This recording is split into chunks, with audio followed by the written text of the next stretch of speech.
Type shit.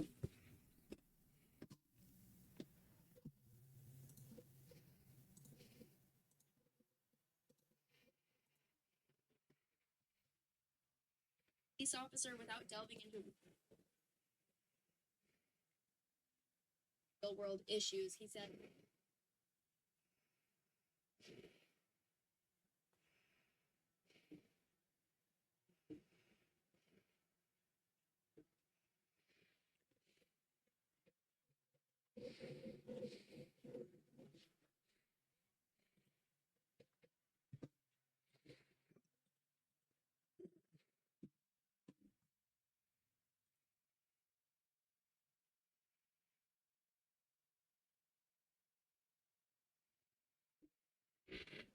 How's it going, everybody?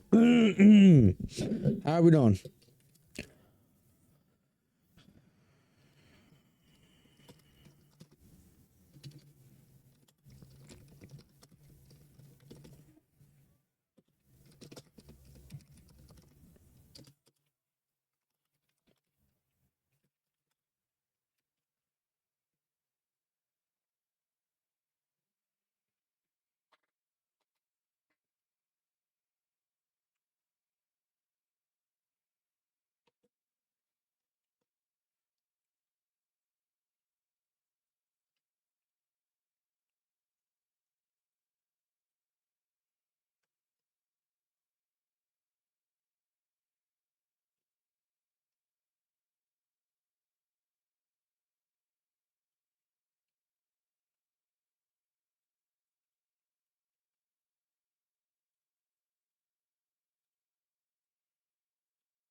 How we doing, everybody?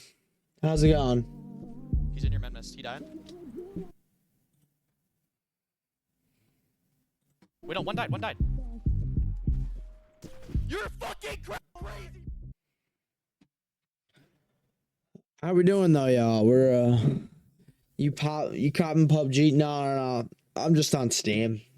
I'm updating games. I might play this game. I've never played Where the Wind Meets. I haven't played it yet. I heard it's a good game. I might play it. I've never heard of this game before, so. You get Hat Sword? Does it cost anything?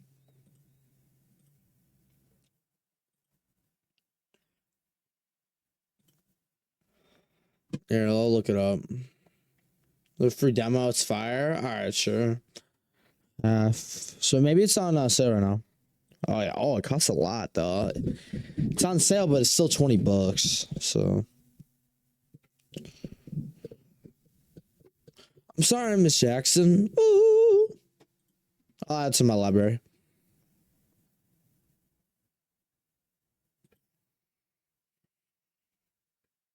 Arc Raiders. I have been wanting to buy this game though. I'm not even gonna hold you. I have been wanting to buy this game.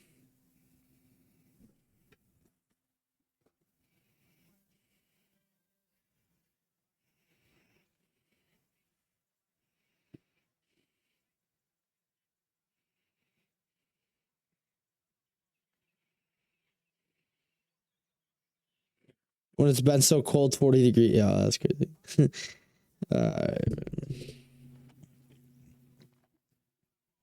Hold on, I gotta take a peek selfie real quick.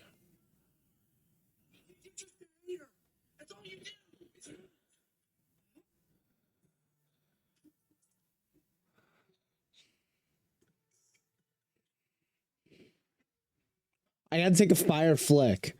Let me cook. I need to take a fire flick.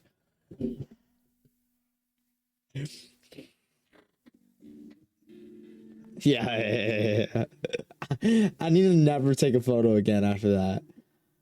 Bruh.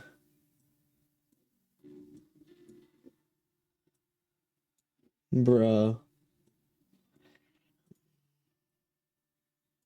All right, y'all. We're gonna get started here soon. I don't know what I want to do today. I'm gonna be honest. I don't know what I'm doing today. I was just kind of gonna like do some reacts and then figure out a game later. I was gonna say that's a draft, but no, I ain't gonna take that kind of photo.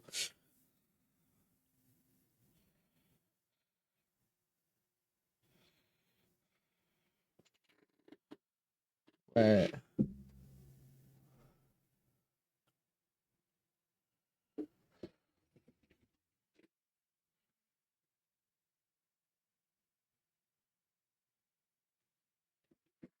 Run half sword layer, you might fuck with it. All right. Yeah, maybe. Yeah, I don't know.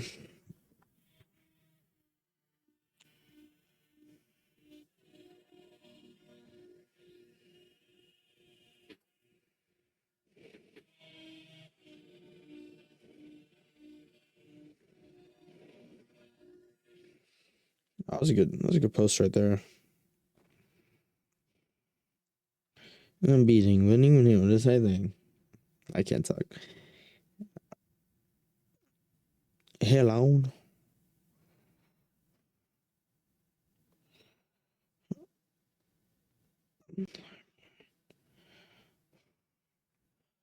Yeah. All right.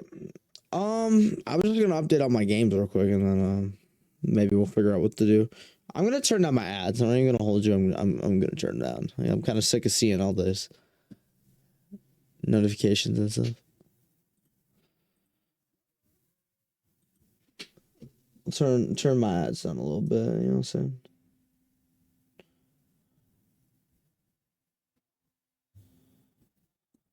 All right, right there. Where are my ads at? Ads. Or lower them down to by 30 seconds. So wait, what is it at right now? Minute 30 says 2. I'll run 1.5 ads every hour. Or 1 minute 30-second ads is gonna be my average. Banks with the first redeem. How's it going, man? I need to start posting on YouTube again, bro. Not on my grind.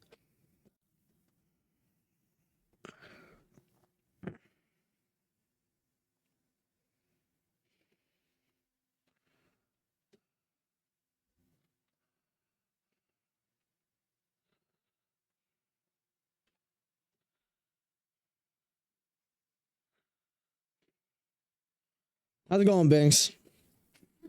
I'm trying to figure out find a thing to post, bro.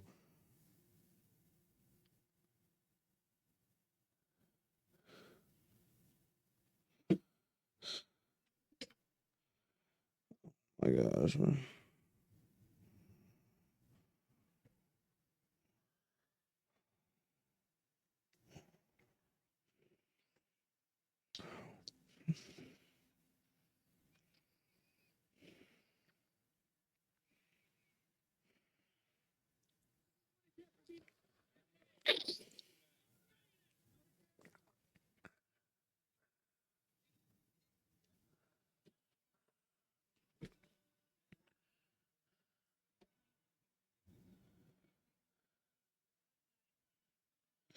Bro, I can't find a video to post right now.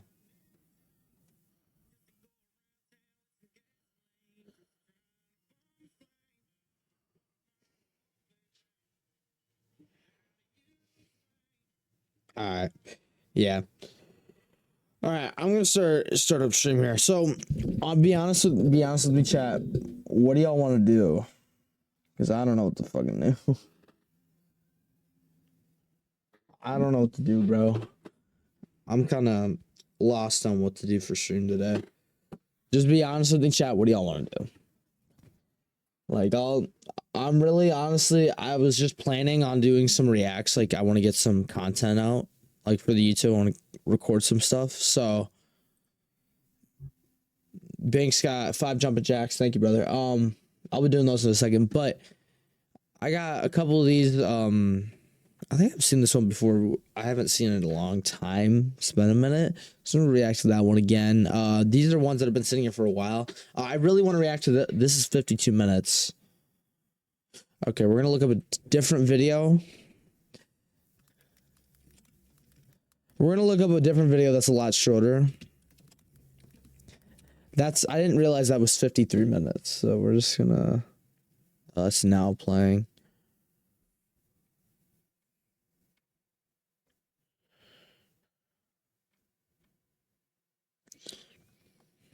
We'll look at why employers are so sick of Gen Z. We'll react to that. I don't know. I'll also react to some stuff that y'all want me to, so like music videos. A safety net where I know it'll. Employers. If y'all want me to react to music videos, just put it in the chat. I might do it like later in the stream. I'll let y'all suggest something.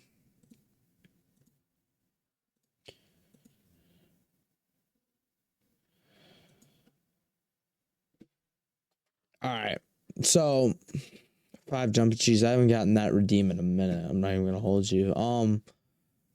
What do I do here, chat? I don't know what to do. I don't know what to do, bro. I don't know what to like. I don't know what to do for stream right now.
Bro, that's crazy. All right.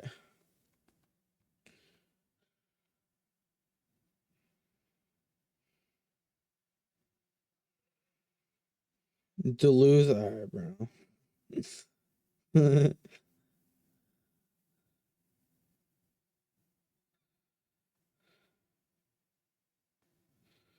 Bro, I'm trying to find a video to post on my YouTube right now. I can't find it.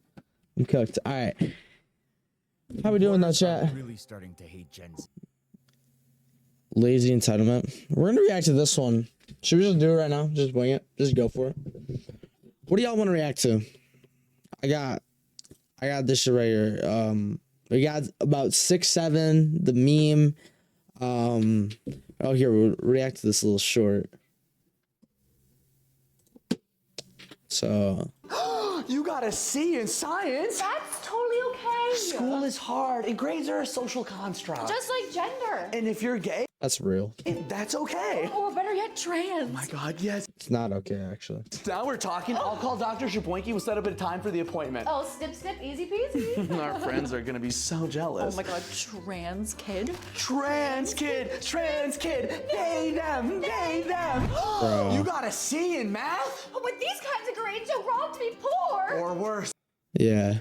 gay. A gay son? What will our friends think? That's it. I'm calling the pastor down here. You're getting conversion therapy. I will not raise a gay son. Oh, he can't be gay.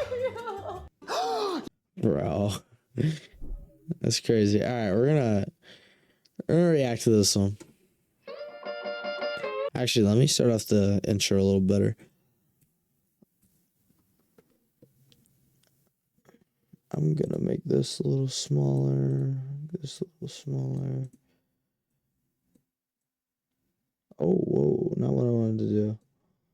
This is not what I wanted to do right there. Okay. Yeah, something like that. All right. Here we go. All right. Hello, y'all. We're back with another video today on the NJ Fishing _TV channel. Today we got the man who sold his soul to the devil, Robert Johnson. I believe I have seen this video before, like a long time ago. I don't remember any of it, but I do recognize the title. Maybe I didn't watch it. I don't know, but I do recognize the title. So we're not like reusing content or nothing. So like doing like an old video, we're doing the same thing over and over again. No, we're not doing that. But yeah, I do recognize the title, so this is a familiar video kind of. So we're gonna react to it, see how it goes, and hope y'all enjoy.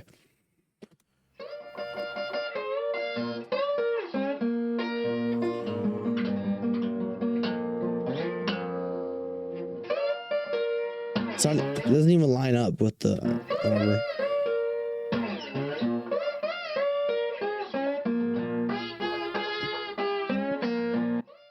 I don't know who Robert Johnson is, bro. His music made him one of the most iconic figures in his genre. He is cemented as a legend. And yet, very little is known about Robert Johnson. 29 songs, 2 verified photographs, and hundreds of unanswered questions. Johnson's life, his story, and his artistry is wrapped in mystery to this day, but his music resonates with millions. However, Johnson wasn't always a brilliant musician. In fact, he was considered to be relatively untalented, even up until his early 20s. Allegedly, he improved rapidly on the guitar, so much so that a legend was born that Johnson okay, I get what this kind of so that he could become a master of the guitar. Johnson passed away under mysterious circumstances at 27. Yo, what's good, Ian? I remember you, bro. What's up, man?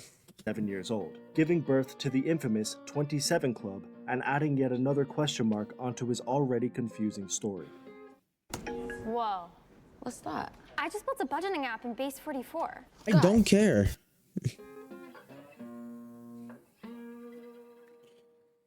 I'm good. How about you? I'm doing good, man. I'm doing good. Robert was born on the 8th of May, 1911, to parents Julia Dodds and Noah Johnson in Hazelhurst, Mississippi. His mother had already given birth to 10 kids with her husband Charles, but Robert was born out of wedlock, illegitimately, and had a father who he most likely never met or spoke to. His stepfather, Charles, was a reasonably successful landowner, but after getting into a dispute with a lynch mob, he was forced to move to Memphis, and Robert would eventually be sent there to live with him until he was around 8 or 9 years old. At that age, he moved back to Mississippi to live with his mother and her new husband, Dusty Willis. In his teenage years, Robert began to... Last time I saw you only had 610,000, now you almost have 1,200. Ah, thank you, man. Thank you. Gained an interest in music and dabbled in some different aspects of it. He learned the basics of the guitar from one of his brothers, and he was cited as being a talented harmonica player. We can also assume that he was writing songs and singing during this time. But all of this wasn't very appealing to his new stepfather, who wanted him to work on the plantation fields. This would lead to a conflict between the two, and while he was still a teenager, Robert would try— Honestly, I get why they would want him to, just because, like, what do I say? Like, it's just, they need the help, you know what I'm saying? It's not, I think his dad was also, like, black. Like, they owned a farm and stuff, so I understand why you wouldn't want him to do that, and he's, like, he needs the help, and, like, whatever. I'm just talking to talk, I don't really have anything to say for this video. I'm just kind of watching, you know what I'm saying? You still play R6 and Fortnite? I play a lot more R6. I've kind of slowed down on Fortnite, like, quite a bit. I don't play it a lot. I don't like it anymore, honestly. I ain't gonna hold you. I don't like Fortnite no more. Freedom and independence. This started when he was 19. He married a 16-year-old Virginia Travis on the 17th of February, 1929, but unfortunately, she would die a year later while giving birth. Robert was now a 20-year-old widow with a stepfather he didn't like, a father he never met, and a wife who had just passed away. And lest we forget, he was— Yeah, this is very common in, like, back in, like, the 1800s, mostly the 1800s, 1700s, like 1800s and before. It was really, really common for, you know, to have, like, for people to be widowed, because, like, either the husband or the wife, like, or, like, people were just dropping like flies back then. Like, the average age that you lived to was probably in 30s to 40s. Like, you didn't live long. Like, it was either you got, like, shot out in the Wild West, like, you got killed out in the street, or you died from a sickness, like some kind of disease that was extremely common back then. It's honestly insane. African American Like, man. just to think about like how it was back then, like people were like just like in the town, like can't play R6 because I have a Switch. Sorry about that, man. But no, it was so common for just people to like just be dead. Like, no joke. It's insane. Like, Living in the South in the early 20th century. Basically, Robert had an intense childhood, and his adult life wasn't looking very good either. At this stage, all Robert really had was his music.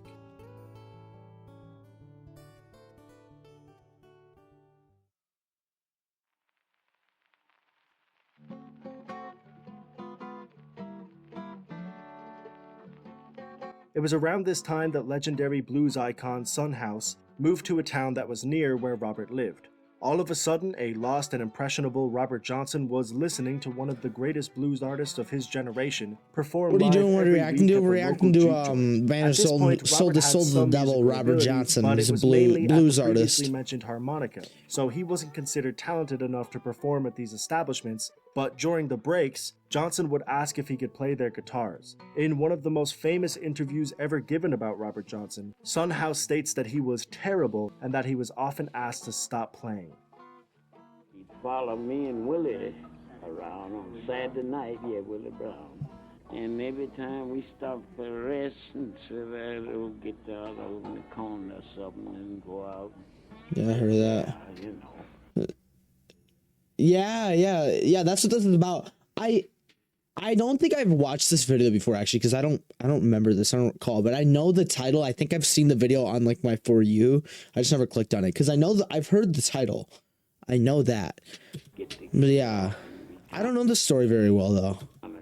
Play it and be just noising the people, you know. And the folks would come out and say, why don't y'all, some of y'all go in there and meet that boy, get that thing down, he running us crazy.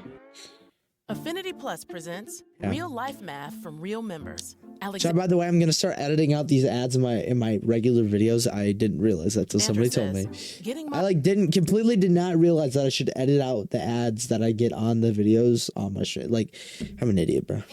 Johnson may have been in the correct environment to observe the music he wanted to play, but because of his lack of resources and the ridicule he was subjected to when he attempted to perform, he was in the wrong environment to learn. This may have been the reason he left. He did remarry in 1931, but that didn't stop him from traveling around the South for about a year. This is a confusing space of time that is responsible for many of the myths revolving around Johnson. Some people speculated that he left to try and find his biological father, while others believed that he was exclusively focusing on improving his craft. But the other theory, and strangely the most popular one, is that Robert Johnson made a deal with the devil.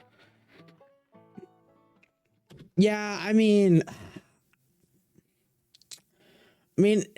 I wouldn't be surprised if that's not true, just because, like, I don't know. I just wouldn't be surprised if that's like not, if it was true. I wouldn't be surprised, you know.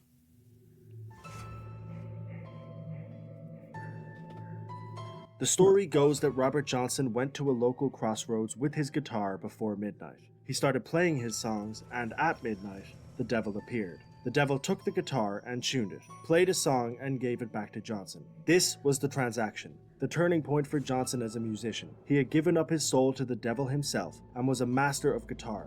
But with this, his soul was doomed to hell and an untimely demise was in his future. The reason people believe that this is what happened is because of a man named Liddell Johnson, who in 1971 said that this was the way to sell your soul and that his brother Tommy had actually done this. There was no relation between Tommy and Robert, but that didn't stop people from taking this tale and attaching it to Robert's. Personally, I believe like this. I don't believe in ghosts, but I believe your conscience survives death. Yeah, I'm a Christian. I believe like I'm gonna go to heaven, or maybe not. Maybe I'm gonna go to hell after I die. Because nobody like from God. This is where I'm gonna backspace. No backspace, so I don't have. Okay, so I believe as a Christian, I believe if you do good and if you stand in front of the gates of heaven, and St. Peter opens that book and he looks in there and he says you're fine.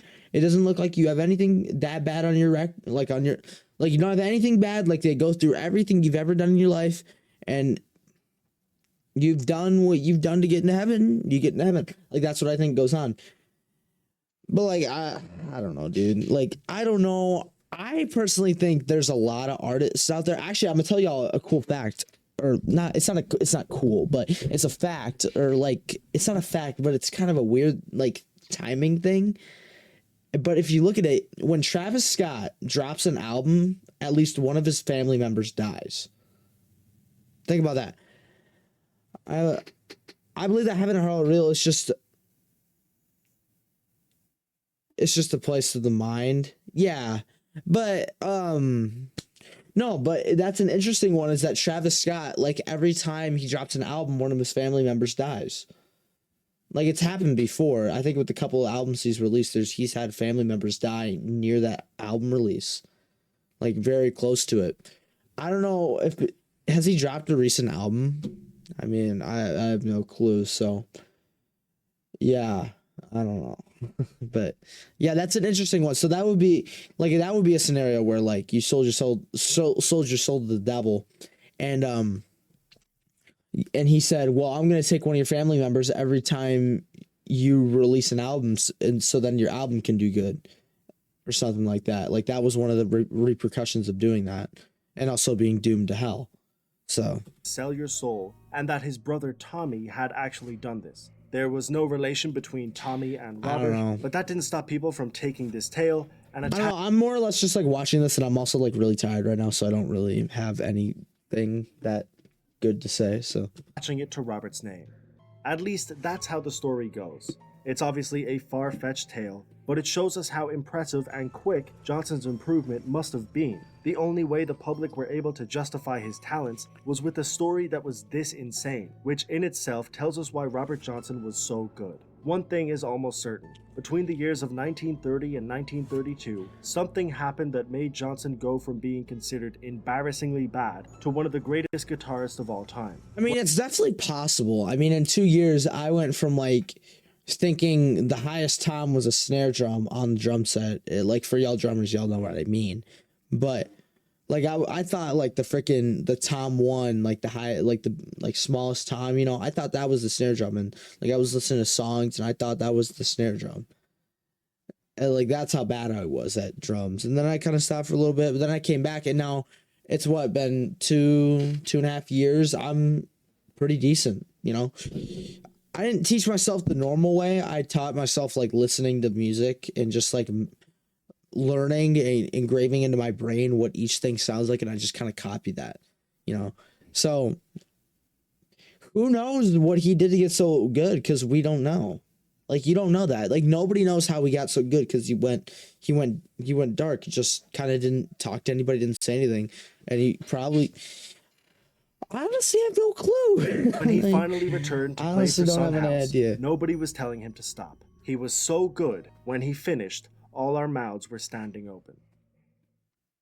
Johnson took his new talents and began traveling with fellow artist Johnny Shines, where he improved his craft even further, but he still hadn't recorded anything and his talents were being wasted. It was the mid-1930s and his second wife had passed away. Johnson was determined to record and make a name for himself. He went into a man named H.C. Spears' store, who worked for the ARC record label. Finally, in November of 1936, Johnson was in a studio recording the first of his almost 30 songs. He would continuously return to record until the summer of 1937. He made okay money doing this and had amassed a small but loyal fan base, but Johnson wasn't a household name by any means. His music had some dark undertones. Songs like Me and the Devil Blues, If I Had Possession Over Judgment Day, Hellhound on My Trail, and of course, Crossroad Blues. Dark themes like hell.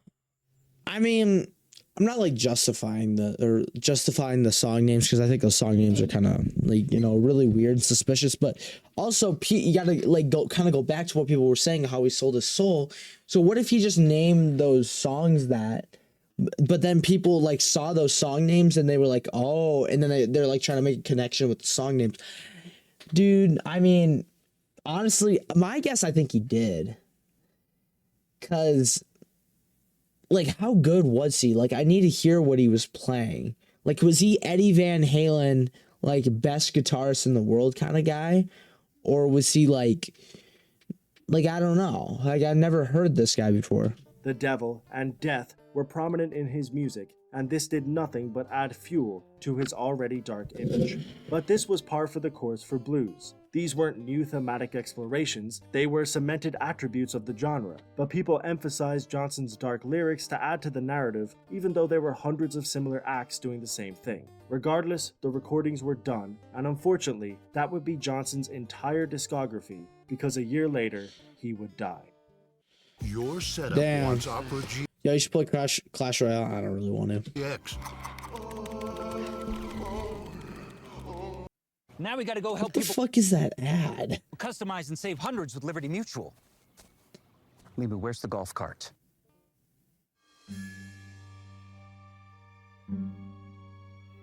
On the 16th of August, 1938, Robert Johnson, aged 27, was found dead. Very little is known about the specifics of his untimely demise. In fact, the actual date he died wasn't discovered for another 30 years when music journalist Gail Dean Wardlow found his death certificate. It didn't have any cause of death, so we weren't given any answers in that department, but of course, there are theories. The first theory, which is the most plausible and the most boring, is that Robert died from untreated syphilis that he had inherited from one of his parents. It was a common problem for low-income families at the time, and it's entirely possible that Johnson was a victim of this. But if you haven't figured it out yet, nothing is ever black and white with Robert Johnson. And as you probably expected, there is a second theory that Johnson was murdered.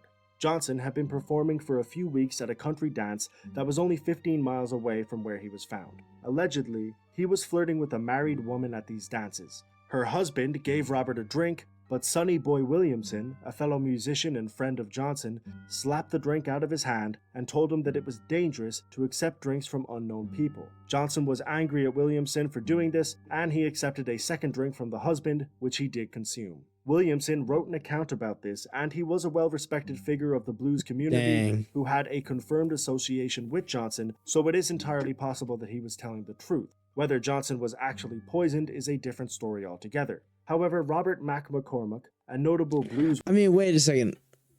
Where the hell did this guy... I don't feel like that... well, okay. My problem is with that theory right there is how did the guy that gave him that drink... Where is he getting poisoned from? Where are we getting that? You can't just take it out of the ground.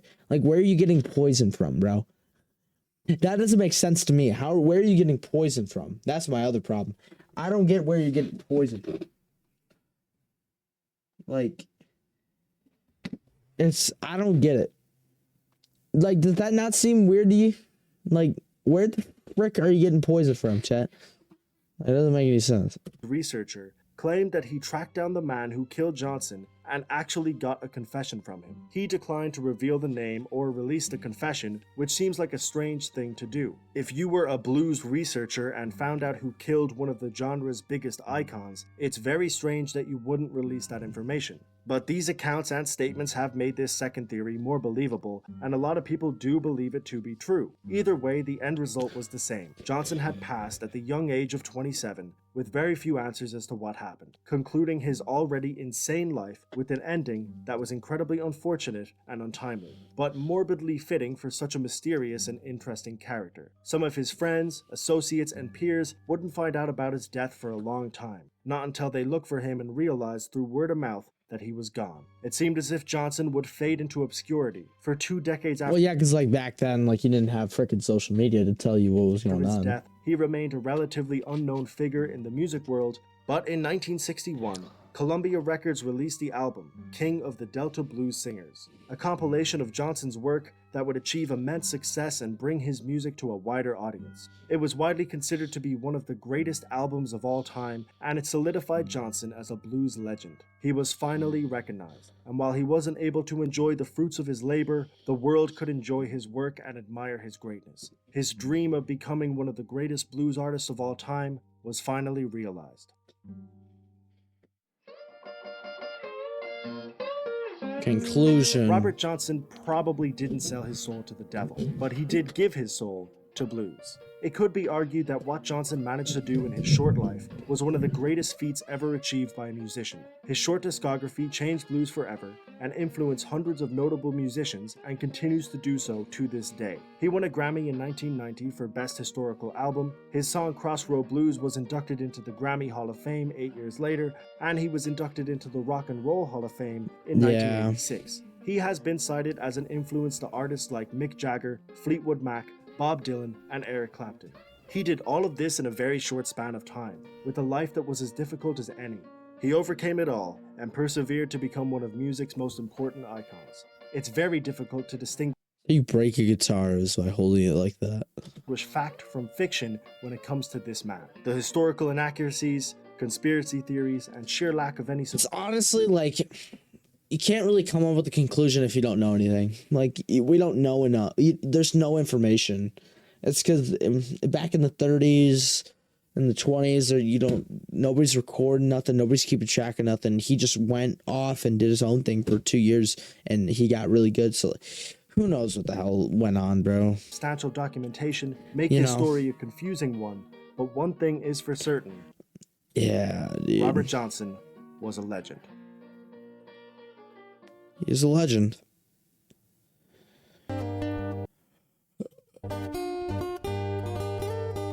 Bro. Alright, well, that was a good video. I can't even lie. That was a good video. I didn't even understand what was going on half that time. I ain't gonna lie. But yeah, that was a good video. That was a good video. Oh,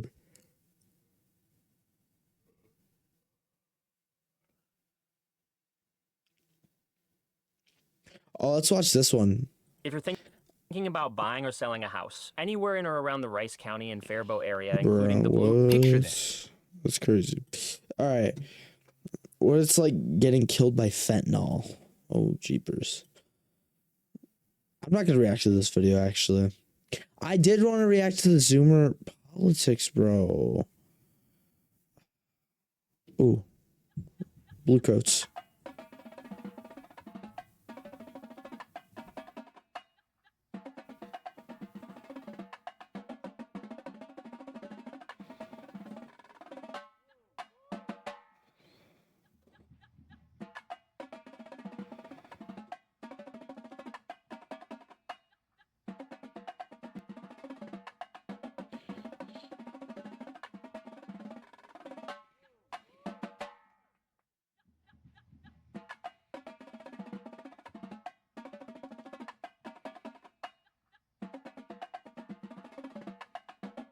Oh, gotta love the quad feature, bro. So great, so great. What came before the Big Bang?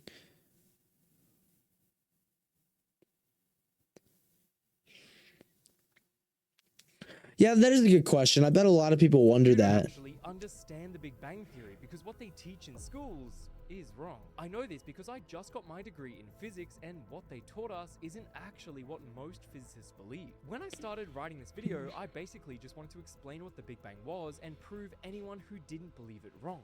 But it turns out I was wrong. Most physicists today no longer believe that the Big Bang was the beginning of the universe. Ultimately, I just want to answer the question that I think Yeah, I think that's kind of dumb. I'm learning about, I'm in earth science right now in 9th grade, and we talked about that a little bit. We had a little unit on like the solar system and stuff. Good night, because I'm gonna go to bed. I'm gonna go to bed early because I'm kind of sick. All right, man. Well, I hope you get better, brother. I'll see you later, man. Hope you get better, man. Hope you get better. I can't talk. My coach, yeah, no. Have a good night, man. Hope you get better. has about the Big Bang. No, what I think about the Big Bang Theory though is like, I just think like, I think it's weird. You know, I think the idea is just kind of weird because like, but I'm like a Christian and I believe God created the earth in 7 days. I believe in that. That's my belief, is that I believe God created all the whole universe and all the planets. That's my belief. But my thing on the Big Bang Theory is how, with the other theory, is that I think it's weird how they just say like that, like the universe just popped up. I don't know. But what was before that? There's always something before that. What just like something always comes from something. Like down to the freaking like the atom, bro. Like something comes from something. You get what I'm saying? Like where, like it just doesn't make sense, you know? Theory. What was it that actually banged? Was it a singularity? Nothing? What? So let's get to the bottom of this together, and please enter this video with an open mind. Clear. Well, okay, there's another. I have another guess. I think maybe it was like just a really. What if it was just like this big ass like maybe what if it was like a small kind of a smaller universe, and like that like this is just like a like complete like guess winging it right now on my end. What if it was like there was like a universe, and then like that universe kind of imploded, and then the energy that came out of that exploded into like a bigger universe, and that's what we have now. Let me cook. Maybe that's what happened. I don't know. All your beliefs about the Big Bang. I'm not gonna react to this whole thing, but we're just gonna look at this. Most teenagers order. Is that AI? Well, most teenagers don't have a Skittles horn. Yeah, well, if you go on Go Puff, you can see how Skittles. That's so AI. Okay, so around the same time, woman, Henrietta Swan Leavitt, had made a breakthrough. Leavitt was a part of a small group of poorly paid female astronomers known as the Harvard Computers. She was tasked with measuring photographic plates to catalog the position and brightness of stars. In doing this, she studied a special kind of star known as a Cepheid variable. Yeah, I don't care, but like that's my guess, honestly. Oh, every layer of the internet. Ooh. This would be cool to watch. The surface web, also known as the visible or index web, represents the users interact with websites. The deep web? The deep web is the second layer of the internet, sitting just below We'll watch the past easily the accessible surface web, and it is often misunderstood due to its mysterious reputation. Unlike the surface web, the deep web consists of web content that is hidden from search engine crawlers. This layer includes all the online data and services that are not indexed and therefore do not appear in typical search engine results. However, contrary to popular belief, the deep web is not inherently secretive or illegal. It simply contains information that is behind logins, paywalls, or other access controls. The majority of content on the internet actually resides within the deep web. This includes anything stored in private databases, dynamic pages generated in response to specific Yeah, like say like the Epstein files or something. Like that's like stored. I guarantee you some of that stuff is stored on like a server database in the government. I guarantee you like some of that, like they got like other stuff. Like other files, like FBI, like classified files in the government, they have like online files too. So yeah, that's like that kind of stuff. That would be deep web. Like you need a password to get into it, kind of thing. Academic journals behind subscription walls, personal email accounts in the internet ecosystem. The deep web is very important. It supports secure communication, enables. All right, let's see dark web. The dark web is the most concealed and least accessible layer of the internet. It is intentionally hidden and cannot be accessed through standard browsers or indexed by conventional search engines like Google or Bing. Instead, the dark web requires specialized software, most notably Tor, which is designed to anonymize both users and hosts. While the dark web is often sensationalized in media as a place full of illegal activity, it also serves legitimate purposes, specifically in situations where privacy is important. What sets the dark web apart from the rest of the internet is its architecture. Websites on the dark web use encrypted networks and operate under special domains, typically ending in .onion rather than the standard .com or .org. These sites are hosted. Yeah, the Onion Router. I've heard of that before. On an overlay network that exists on top of the regular internet, but is only accessible via software that supports onion routing. Onion routing works by sending data through a series of volunteer-run servers, or nodes, each of which peels away a layer of encryption like the layers of an onion. This system makes it Onion. difficult to trace. That's funny how he's saying it. It's the origin or destination of data, ensuring high levels of privacy for both site operators and users. The content found on the dark web is incredibly varied. On one hand, there are markets like there's like there's like illegal weapon selling, drug trafficking, human trafficking, guarantee it. that trade in illegal goods and services, including drugs, firearms, counterfeit like documents. Hitman stuff. They got that on too. Oh, just know also never ever go on the dark web, guys. That's like never ever do that. If you want to start getting your ass tracked by the FBI or the government, that's one way to do it because the FBI is always looking at your shit. Just know that. Documents and stolen data. These activities are part of what gives the dark web its notorious reputation. Additionally, forums and communities exist where individuals can engage in activities ranging from hacking and cybercrime to extremist discussions. Law enforcement agencies around the world actively monitor these spaces and have occasionally infiltrated and shut down high-profile marketplaces. But the decentralized and anonymous nature of the dark web makes complete regulation nearly impossible. The dark web also provides a refuge for individuals seeking to what's up, Hunter? or share information How's it going, man? without surveillance or censorship. Journalists, political dissidents, whistleblowers, and activists in repressive regimes often use the dark web to bypass government monitoring and publish content anonymously. Secure whistleblowing platforms like SecureDrop operate on the dark web to protect the identities of sources. Rules, commands, MCP servers, subagents, modes, hooks, tools. I'm doing good. That's great, man. No, but Chad, I guarantee you, like some of the stuff with like the ICE protesting, I guarantee, like some like the protesters, like I see a lot of it on Reddit, but like people like come together on Reddit and crap. I know it sounds cringy, but I guarantee that maybe some of that's on here too on the dark web of people like trying to like get a protest together or whatever. These contexts. The dark web becomes an important You know. tool for preserving free speech. And Well, protecting actually, human I don't know rights. about the protests. Actually, that might be what is on my screen right here. But yeah, The dark web is relatively simple for those who understand the basics, but it carries significant risks. Users must download Tor or similar software and configure it properly to maintain privacy. Even then, careless browsing or interacting with malicious sites can expose users to surveillance, hacking, or malware. Many dark web sites are unregulated and may be full of scams, phishing attempts, or harmful software designated to steal personal data or compromise devices. As such, navigating the dark web requires caution, technical knowledge, and a clear understanding of the legal and ethical boundaries involved. From a cybersecurity perspective, the dark web is a double-edged sword.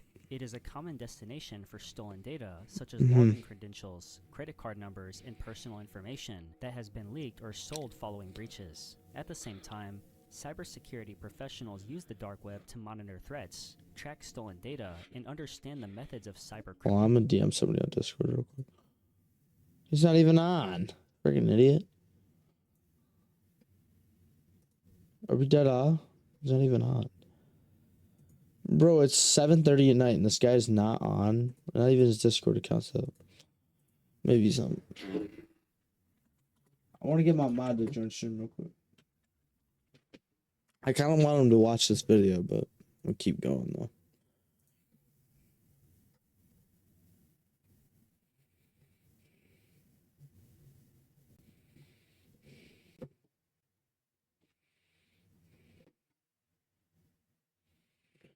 Yeah. All right. Criminals in We're gonna order keep to going. protect users and organizations. Because of this, the dark web is both powerful and dangerous, with it being a controversial and complex space that reflects the broader duality of the internet itself, capable of both harm and good, depending on how it is used. The Marianas Web is a concept that exists more in the realm of internet mythology. It is often described in online forums, conspiracy theories, and digital folklore as the deepest and most secretive layer of the internet, far beyond the surface web, deep web, and even the dark web. Named after the Mariana Trench, the deepest part of the world's oceans, the Marianas Web is portrayed as a hidden digital realm where the most sensitive, powerful, or forbidden information resides. There is no confirmed evidence that the Marianas Web actually exists in any functional or technical form, and it is widely regarded as a fabricated idea or extreme exaggeration of the lesser-known corners of the web. According to the lore, the Marianas Web is inaccessible through any known software or browsing method used for the other internet layers. It is said to be encrypted with quantum-level computing and protected by protocols far beyond the capabilities of modern technology. Some theories claim it can only be accessed through advanced artificial intelligence, highly restricted government systems, or even biological computing interfaces. These ideas are based purely in speculation, as no practical example or verifiable technology currently exists that supports such a system. Stories about the Marianas Web often include content of immense secrecy and importance.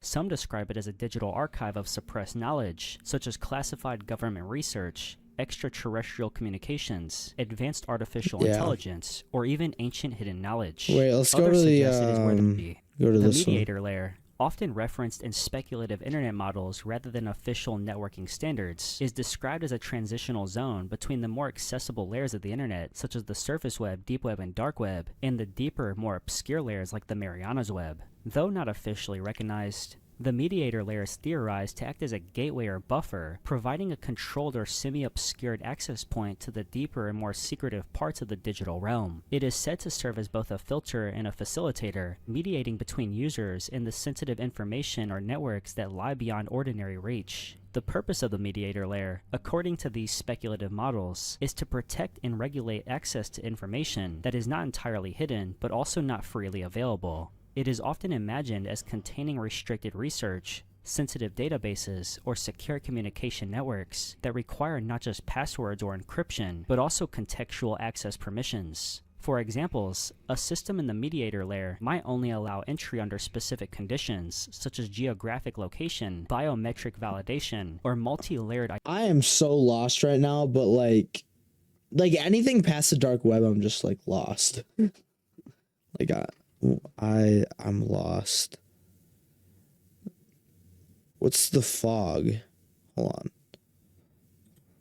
The fog, also known as virus soup, is a term rooted in internet folklore, referring to an alleged layer of the internet where chaotic, unregulated, and often malicious digital activity occurs. While not recognized by mainstream computer science, the concept of the fog serves as a metaphor for the murky, unstable, and potentially dangerous digital undercurrent that supports the broad structure of the internet. This layer is said to exist beneath all known or theorized layers of the web, representing a zone filled with rogue code, self-replicating viruses, corrupted data fragments, and abandoned software. The name Virus Soup paints a vivid image of this layer, a swirling mass of outdated, fragmented, or malicious digital content. In theory, this layer consists of unmanaged data and code that were once active parts of higher web layers but have since decayed, mutated, or been abandoned. Some believers of the concept claim that viruses and self-replicating bots drift endlessly in this layer, infecting any accessible system that drops too deeply into the network's unregulated regions.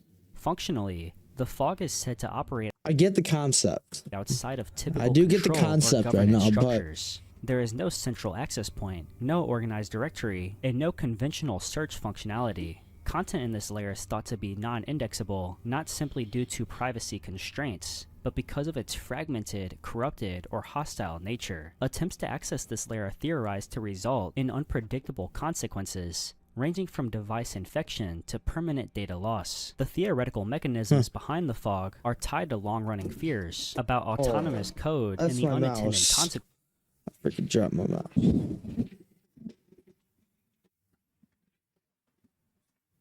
Of unrestricted digital. Yeah, we get. Oh shoot! All right. Well, no, I'm not even gonna look at that. What is this? Infamous hijack? Hijacking?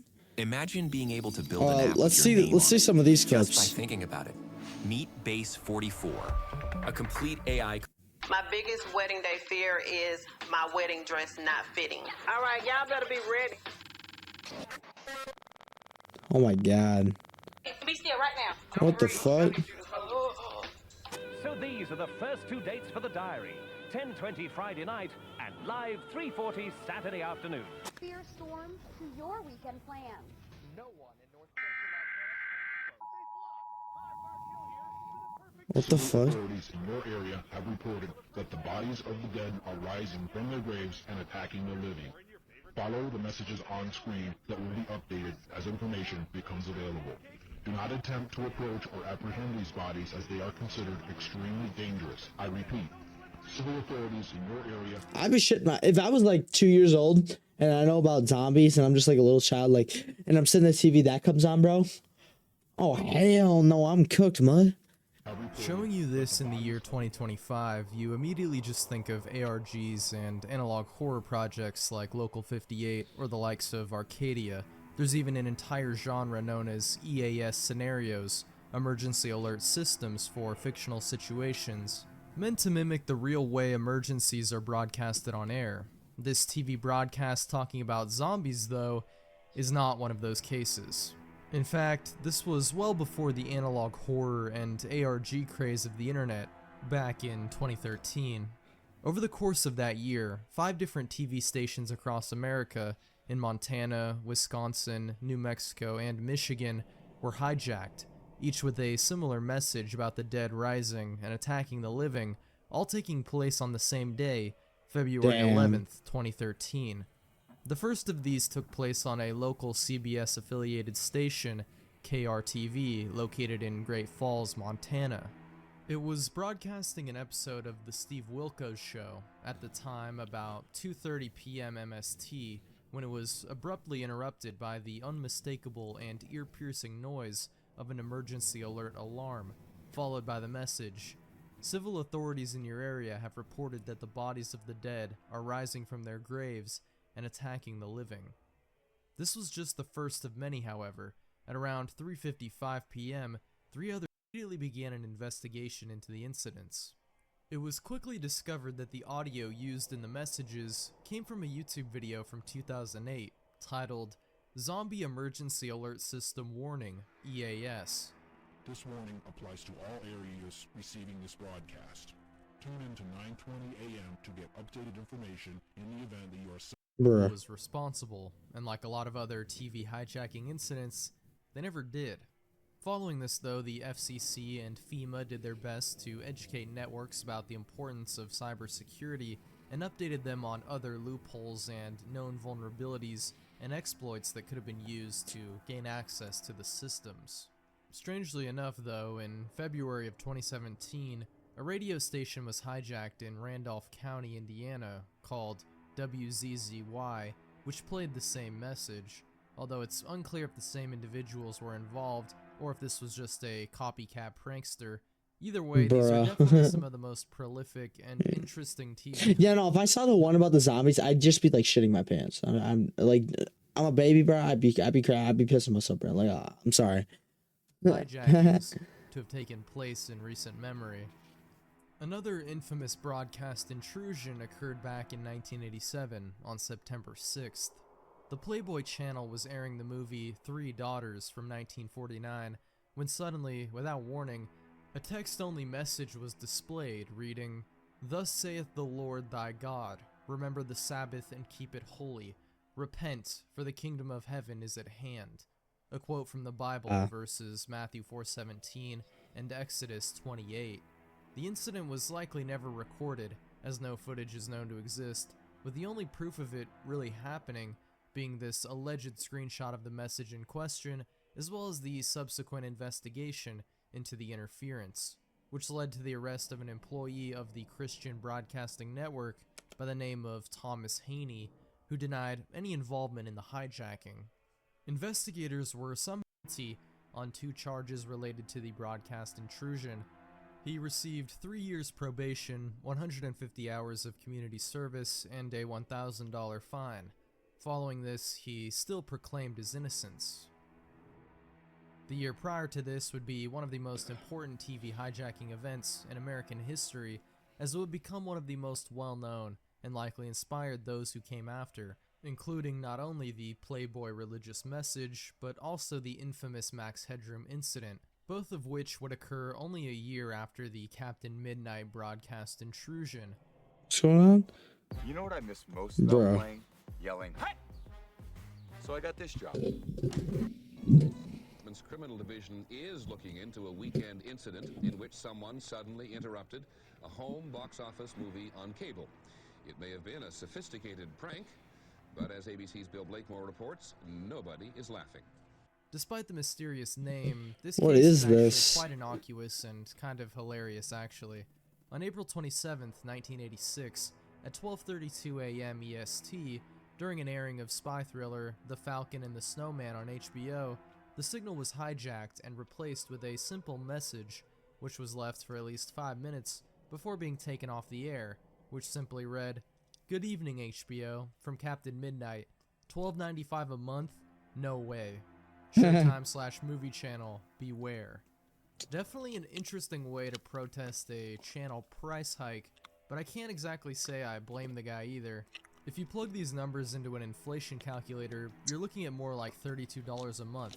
But then again, nowadays the HBO Max premium subscription is $20.99 a month. Was that premium?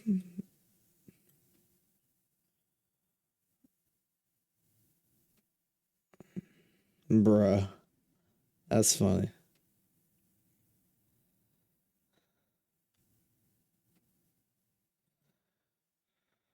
Telecommunications port, and certainly had the means and technological background to perform the intrusion.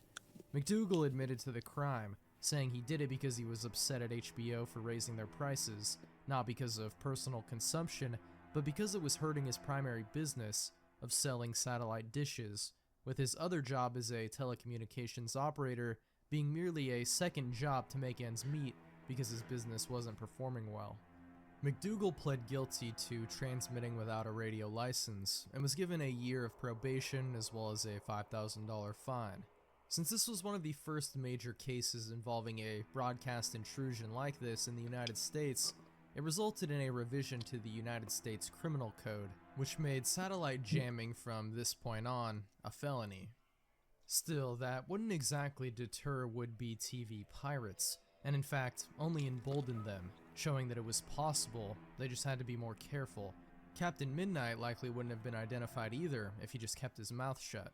And if he was just one guy, think of what a competent group of engineers or hackers could do. And that brings us to the Max Headroom incident. Of course, everyone saw this coming. No list of TV hijackings would be complete without it, even though everyone on the internet at this point has likely heard of it, especially if you've been following this channel for a while, as I did an entire deep dive into just this one incident, which can be found here. I won't go too depth into this one, as many people have already heard it, obviously, and it's kind of been done to death at this point. But for those unaware, two incidents took place on the night of November 22nd, 1987, on two different Chicago TV stations, WGN-TV and WTTW. The first of which took place at about 9 p.m., when a newscast covering sports was interrupted by the unidentified man in the Max Headroom mask, which was only displayed for less than 30 seconds, before cutting back to a confused newscaster.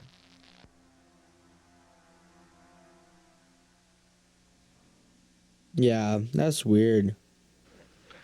Well, if you're wondering what's happened, so am I. Actually, the computer that we have running our news from time to time took off and went wild. So what we're going to do is start over from the top with the Bears and tell you once again about the 30-10 victory they had over Detroit today out at Soldier Field. This is the lesser-known incident, as the only sound audible during this brief interruption was a piercing buzzing noise. The second incident is what would make this signal hijacking the most infamous in history, and still one of the great television mysteries yet to be solved. About 2 hours later, an episode of Doctor Who was airing on WTTW, which was hijacked by the pirates, and with no one available at the transmitter tower able to stop them, this interruption went on for about 1 minute and 30 seconds. And while the audio and visuals are distorted, the man in the Max Headroom mask is able to speak to the camera and the audience, although it's hard to make sense of what he's saying, and at the best of times hard to articulate what he's even trying to convey here, referencing New Coke's slogan advertised by the real Max Headroom, as well as humming the song of the TV series Clutch Cargo, making references to a sportscaster known as Chuck Swirsky, and the network WGN. I'm just confused at this point. I don't even know what I'm reacting to, but this is kind of cool. Which he called the world's greatest newspaper nerds, before being slapped by a person with a fly swatter.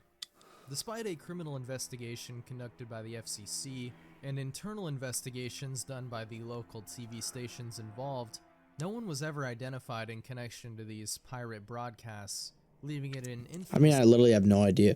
I have no clue how you would ever find that person. Also, back it wasn't really in the digital age.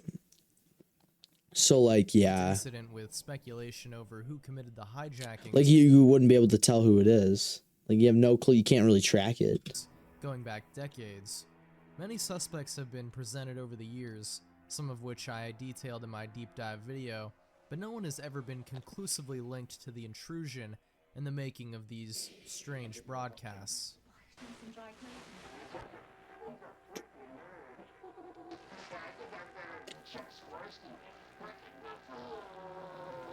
What is that background though?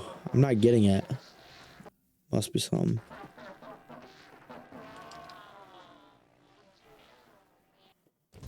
From our tradition to yours, Stonefire. Together, we non.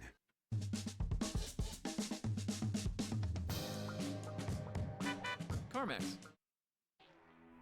Another more recent event is the 2007 Playhouse Disney incident. In the Middletown area of New Jersey, on May 2nd, 2007, Comcast was broadcasting an episode of Handy Manny, a popular children's series about a handyman who fixes things around town with the help of his talking tools. Most notably, the show was made for very young audiences, being made primarily for preschoolers, and thus was being shown on the Disney Playhouse programming block, aimed at an audience demographic of 2 to 7 years of age, before being renamed Disney Junior in 2011.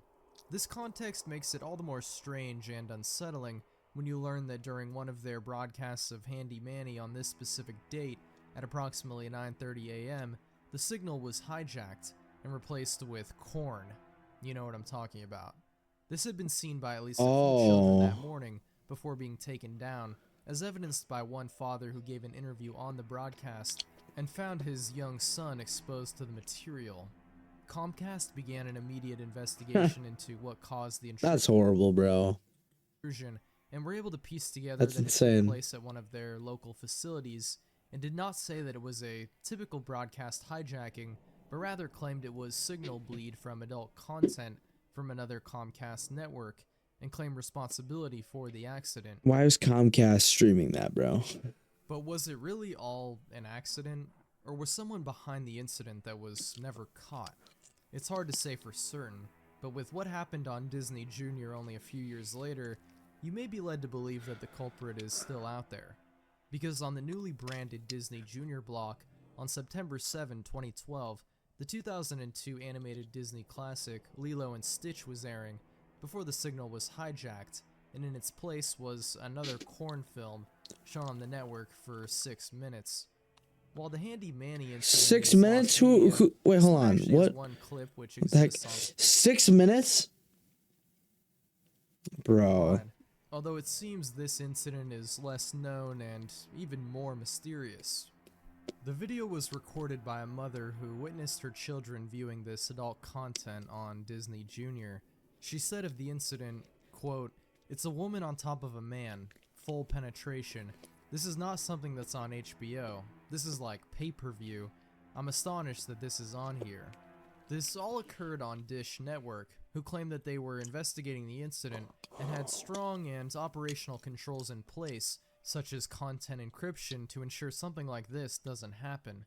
Nothing, as far as I could tell, came of the investigation, but it seems in both instances the hijacking was done deliberately by a malicious third party, likely someone who worked closely in broadcasting, or they could just both be grave errors, although I find it a bit unlikely given the amount of cases there are like this.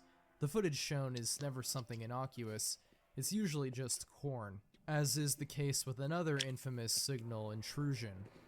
Taking place much earlier at a much more publicized event was the WMGT-TV hijacking, which occurred during live broadcast footage of the first game of the World Series in 1988, the championship of Major League Baseball between the Oakland Athletics and Los Angeles Dodgers on October 15th, 1988. For about 10 seconds during the second inning, the footage of the game was replaced by a black and white corn film before returning to the game. This hijacking, because of it taking place during such a publicized and viewed event, made headlines, and a short investigation of the incident followed suit.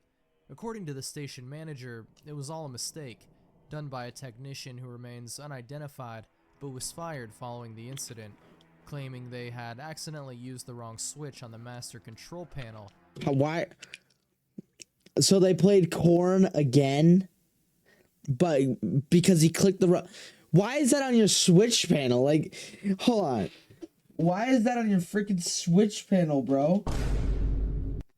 What the frick? That's crazy. I'm gonna hold you, cuh. That's crazy.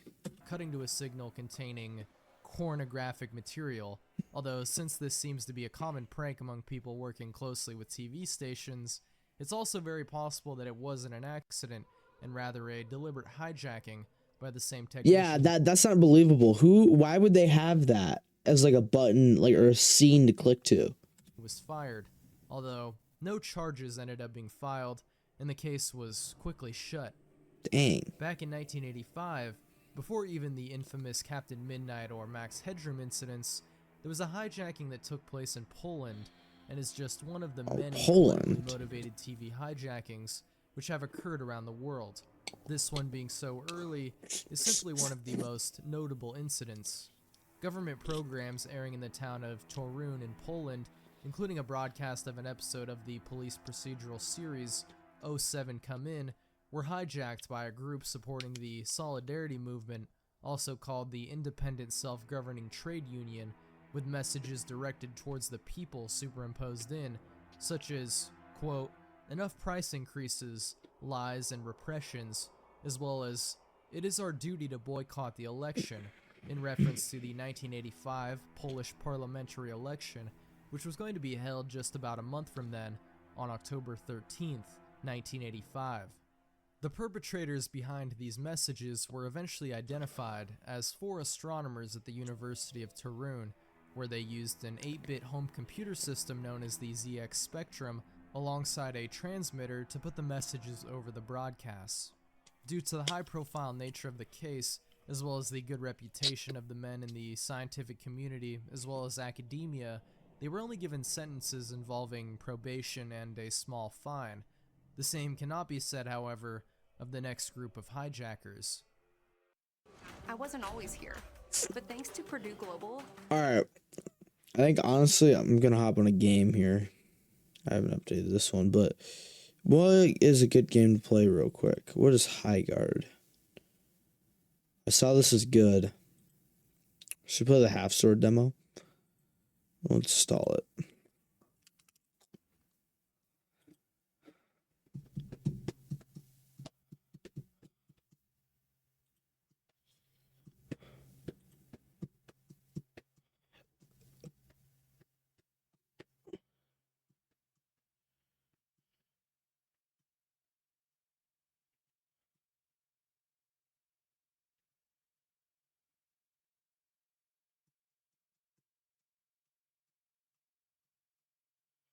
Oh.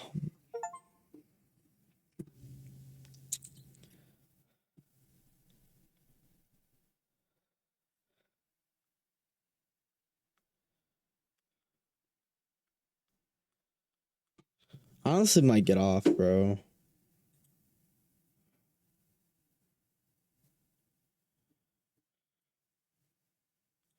I think I'm gonna hop on CS. I'm gonna hop on CS for a while. Grind the crap out of CS. I haven't played in a little bit, so.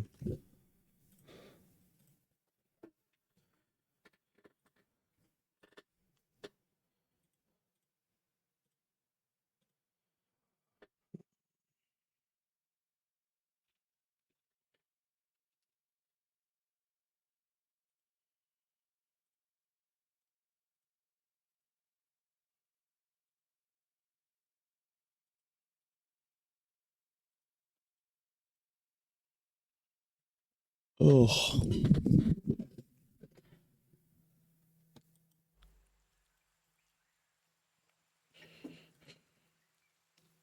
Come on. Come on, computer. Oh my gosh. This is laggy.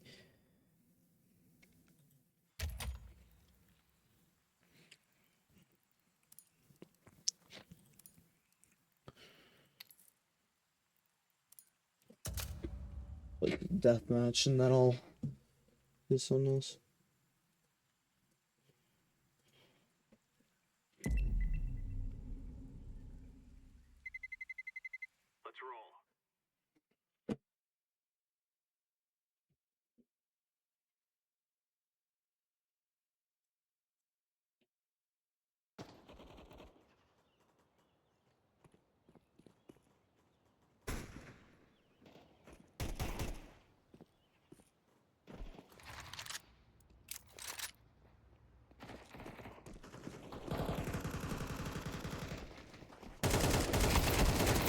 Oh my gosh, bad aim.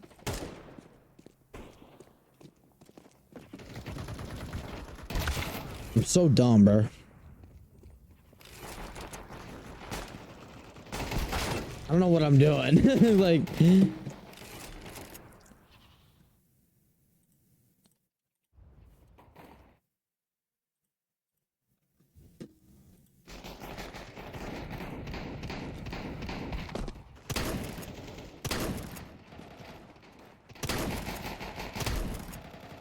I hate this gun, bro.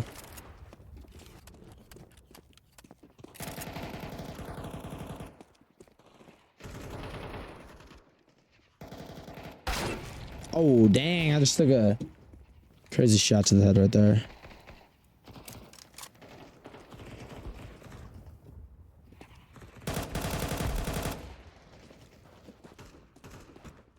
I'm like always spawning right here.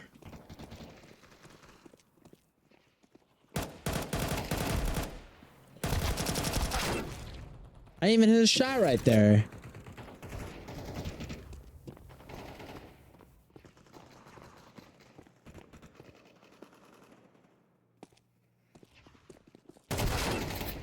Dang, bro. I am not locked in right now. I'm really tired right now, though.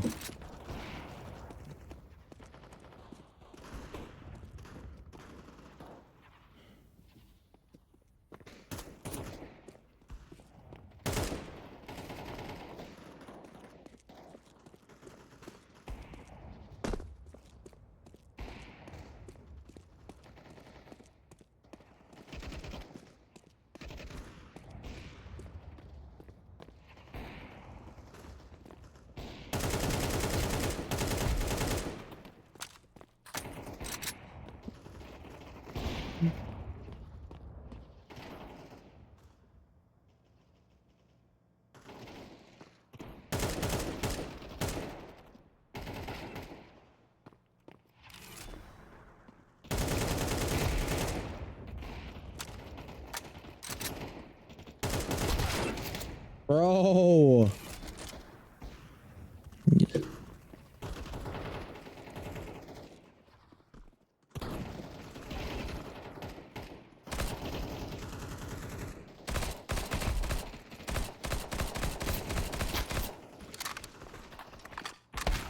Bro. I hate snipers, bro.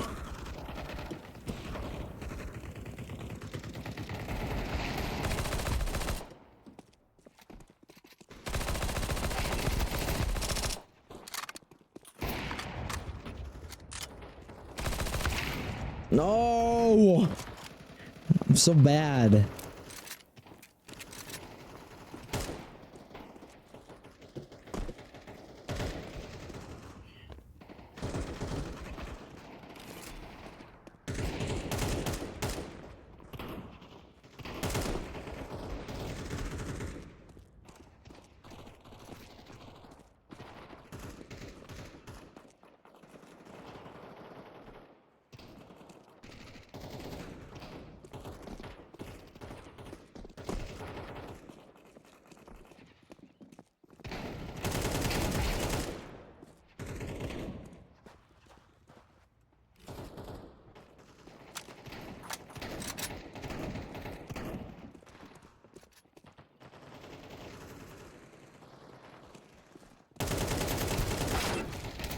Bro, like the shots on this gun are just so butt.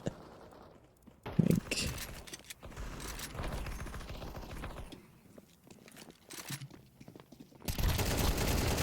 what? Like they just like go like everywhere. Kind of pisses me off.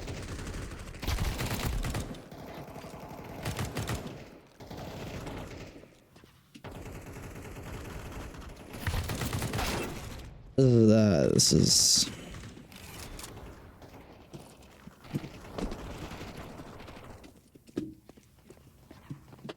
someone just spawned right above me.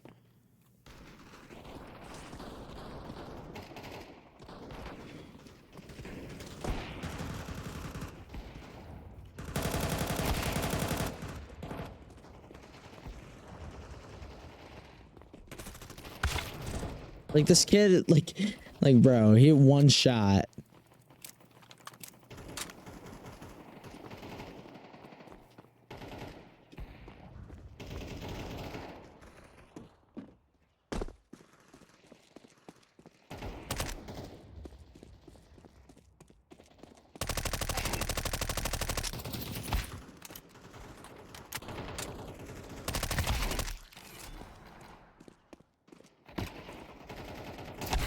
Damn. That one kind of caught me off guard.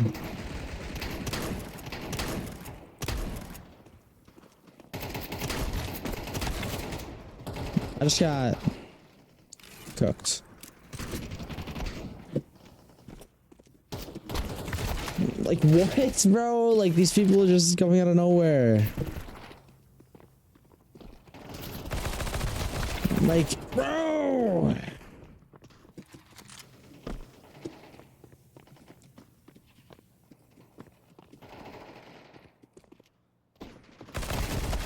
Dude, these are so lucky shots.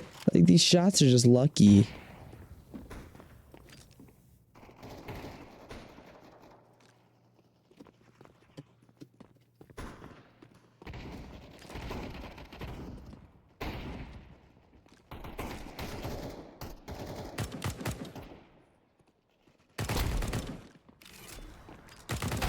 Dude, I'm so fucking done. The amount of lucky shots people are hitting me, like...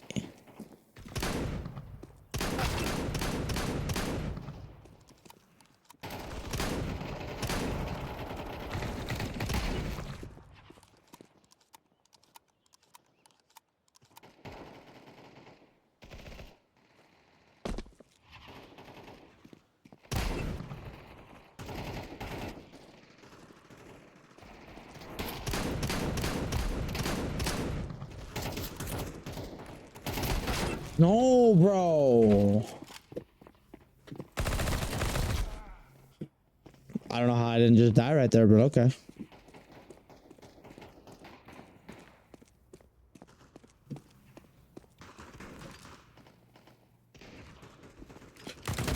Oh, bro.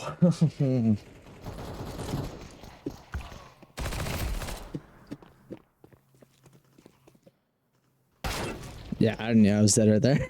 I don't know what I'm doing.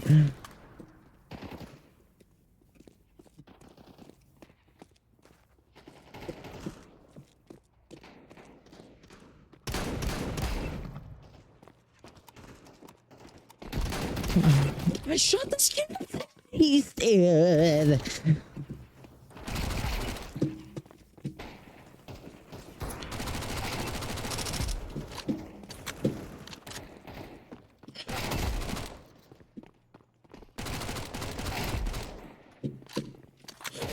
Oh my god, I'm out of ammo. I was cooking right there.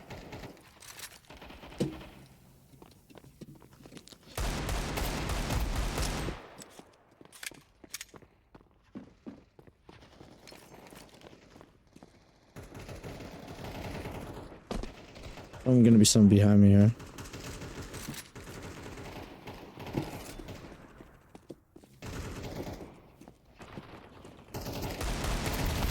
Yep, nah, should have my AK right there.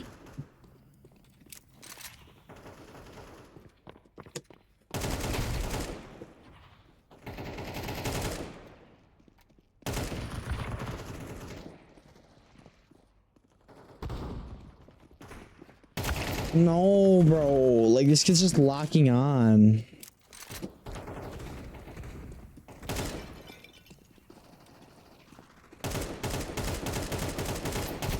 That aim. All right, that's... I'm getting off. I'm tired. Bye, chat. I'll see y'all later. Bye. I'm gonna get off for the night. I'll see y'all later. I'm really tired right now. I want to go to bed. Had a long day, so I'll see y'all later. I'll get a new video. I'll see y'all probably tomorrow. All right.